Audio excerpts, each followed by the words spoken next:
家好，歡迎嚟到我嘅頻道橙罐曲奇，請記得 share、like 同埋 subscribe。本內容只代表作者個人意見及經驗分享，並不構成任何投資意見。當然，投資涉及風險，閣下作出任何投資或購買產品時，應該聯絡相熟嘅投資顧問作出查詢。歡迎嚟到橙罐曲奇。咁粒亂啦，可以咁講。個焦點都係打仗啦，而家都係美國、伊朗、以色列。大家都跟大台得㗎啦。呢啲我唔係咁政治嘅人，首先。其實都有排打㗎啦，根本就係大家都知嘅，有排打。會唔會變咗第二個越戰呢？咁就大家睇下啦。越戰大家都知道結果係點啦。咁以大國嚟講，即係美國啊 ，right？ 打呢啲戰爭其實個目的係咩咧？其實有冇目的咧？即係我都唔覺得個目的係好清楚。首先係你究竟打佢哋係為咗乜咧？我諗啲軍人都唔知嘅，其實即係冇清楚一個目標係想做咩。你話可能係 free 一個獨裁者咁樣嚇，咁之後咧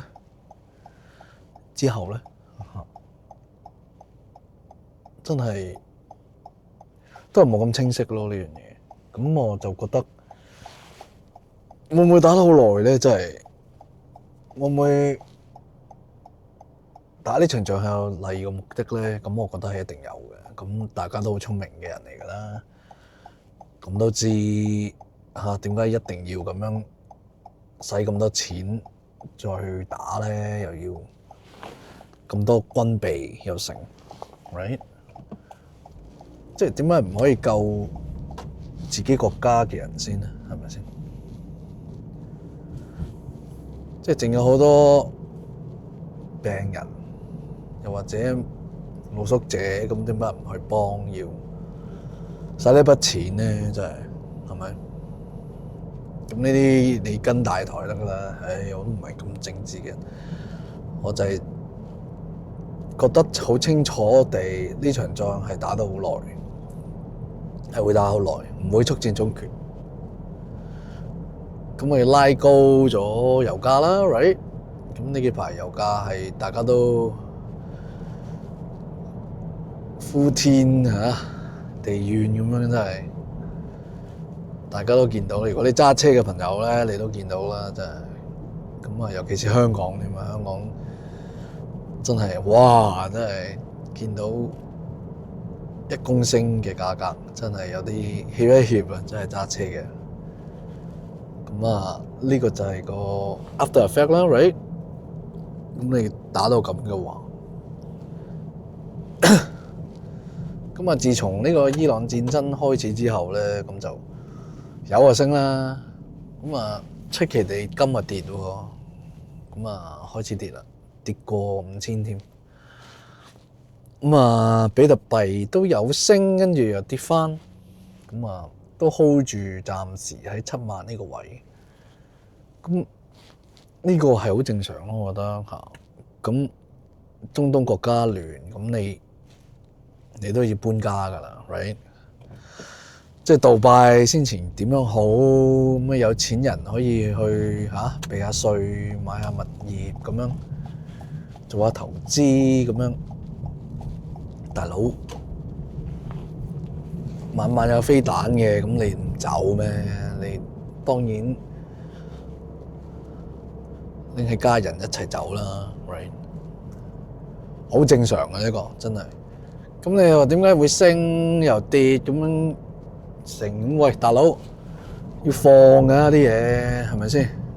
你走佬啦，要放嘅大佬 ，right？ 你金又買唔得多。你帶唔到添，帶唔到啊！你走佬嗰陣時，你點帶到咁多金條啊，大佬？好重噶嘛，係咪先？好乸重啊，真係！你點帶咁多？咁我唔排除有班中東人去買咗比特幣，right？咁啊方便啲嚇。咁啊，搬去第二個國家又好，避去英國又好 ，whatever 啦。咁你都容易啲啊，用喺比特幣，數碼上咁，你唔使一抽二楞就拎到啲金條，right？即係我唔係批評金條咁，但係你真係 physically 你可以拎到幾多條？係咪先？你走佬嗰陣時，因為金幣、銀幣咁樣，我都帶啲，有啲現金咁樣啦。如果你係走佬，真係，所以係有好處㗎，優點上。你唔好話冇好處，真係走佬，你再捲土重來喺個新國家嗰度係 OK 㗎。呢個成功例子係 OK 㗎。烏克蘭嗰啲都係咁嘅咋。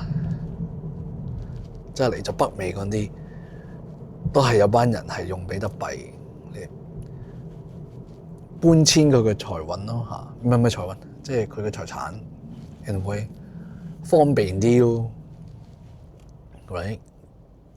咁可能買咗而家賣翻出嚟，咁咪跌翻咯，咁你可能金都係咁嘅啫，大佬。你中東佬唔知有幾多金㗎嘛，大佬，放都唔出奇啊！而家咁戰亂嘅時候。咁啊，走佬啲嘢我先幾集講過噶啦，咁你自己聽翻啦，真係走佬你一定要考慮一點，其實買比特幣唔差嘅，方便你嘅。有咩容易得過拎個 USB stick 走或者一個 cold wallet 咁啊 hot wallet 咯，係咪先？熱銀包、冷錢包咁樣，你哋咁譯嘅喎，right？相當方便，咁啊呢個係一個係優點嚟，唔好話冇優點啊，大佬 ，right？好嘅唔睇嚇，壞嘅記得㗎，真係。咁啊，大市嚟講都股票嘅話，咁你都見到好似係見頂啦，咁啊大家要小心，係咪先？咁多因素，咁又好似話唔加息，right？你想唔加息，當然加息嘅有可能，減息就冇啦。好似因為你油價係咁逼上去嘅話，傳就傳咁樣啦。咁啊開始有啲跌啦，有 SaaS 嗰啲software as a service 嘅 company 開始俾 AI 有個競爭對手啦而家。咁係咪真係咁多嘢咧？咁但係規模 run 一個 software 唔係，但係你屋企可以做到噶嘛？咁啊，見定啲先啦。呢啲咁嘅公司，如果你係持有嘅話，咁你睇清楚先咯。即係開始有啲現象係開始爆爆地，我覺得係咯。咁由 private credit 嗰邊啦，又講下 private credit，私人信貸嗰啲咁樣。係咪真係咁高厘㗎？係咪先？即係你搭個朵咁樣，佢借唔到啫。咁我同個大啲嘅行咁樣黑石啊，黑石啊嗰啲，因為一樣擔保咁樣，係咪真係有咁高厘咧？你哋自己諗下啦，真係啲錢喺邊度嚟得㗎？而家局勢咁緊張，一定有啲嘢爆咗㗎啦 ，right？ 最慘就係你冇得提錢啊！你睇到啲頭條，即係投資咗入呢啲咁嘅私人信貸嗰啲錢攞唔返，係唔俾你攞啊，唔俾你退。我哋話唔玩都唔俾你，有啲咁嘅嘢。有啲咁嘅嘢，即係你個金有金好，俾特幣就俾特幣好咯，喂，你自己控制啊嘛呢樣嘢，唔係喎，你擺個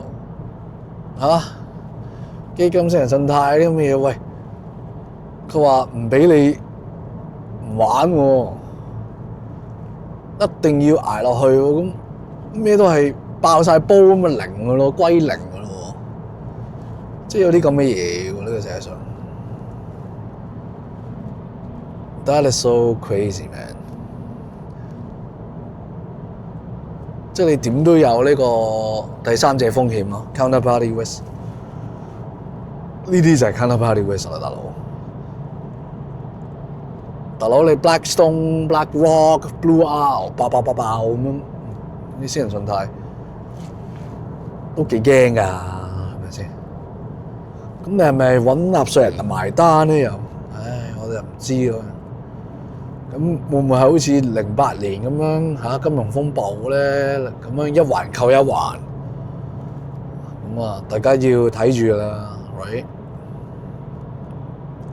咁啊大家要唔好作出咁大嘅賭注，唔係賭注，注碼瞓身落去某樣嘢啊！呢個時候唔應該瞓身任何某樣嘢。